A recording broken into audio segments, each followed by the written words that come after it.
makikita mo pangalan ko sa YouTube. Di ba sabi ko sa'yo, di ba sabi ko sa'yo, makikita mo pangalan ko sa YouTube. Na ako mismo gumawa, pangalan ko ang nakalagda. Di ba sabi ko sa'yo, di ba sabi ko sa'yo, makikita mo pangalan ko sa YouTube.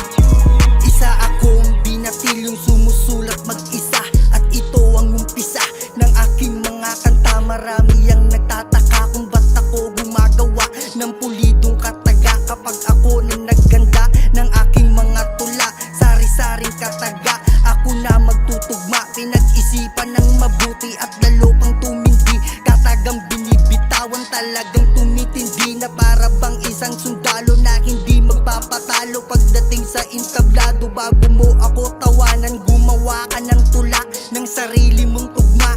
Yung sulat kamay mo para ako ay maniwala at ikaw ay makinig. Tuhod mo'y manginginig at ikaw ay bibilib. Pagbasihan ng mabuti ng masuring paglilitis. Pag hawak ko na ang lapis, ako ay bumabangis. Iipunin ko lahat ng mga letrang patapon, at ito ang siyang tugon upang ito ay ibaon. Di ka na makakaahon pag ako ang bumira. Pag ako ang bumira, walang matitira. Nakakapagtaka pag ako na ang lumetra.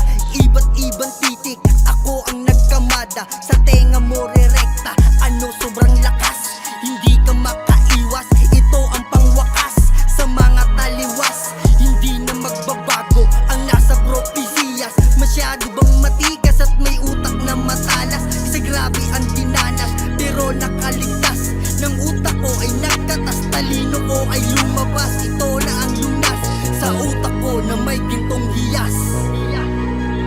Di ba sabi ko sa'yo, makikita mo pangalan ko sa YouTube. Di ba sabi ko sa'yo, di ba sabi ko sa'yo, makikita mo pangalan ko sa